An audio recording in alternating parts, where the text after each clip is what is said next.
इथले आपले जयकुमार गोरे हे पलीकडचे पालकमंत्री साताऱ्याचे, पण ह्या पाटण तालुक्याला गणेश नाईकने दत्तक घेतला. आजपासून निर्धास्तपणे मतदान करा.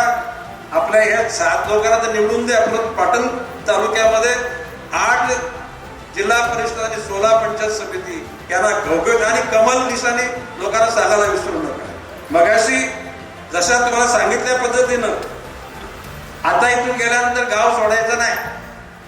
गाव सोडला तर मग ते वाटप झाली तर पोलिसांना बोलवा. एकदा वाटप समजतं कसली वाटप? दारूच्या वाटण्या पण वाटतील, हरामाचा पैसा पण वाटतील.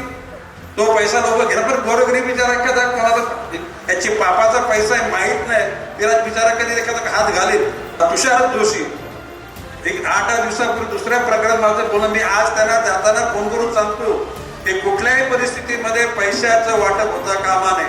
आमच्याकडे हरामाचे पैसे नाहीत म्हणजे आम्ही लोकांना पैसे वाटणार नाही. आम्ही वाटू तर प्रेम वाटू, आणि त्या प्रेमाच्या ताकदीवर निश्चितपणे सातारा जिल्हा परिषदेवर भारतीय जनता पक्षाचं अस्तित्व येणार आहे.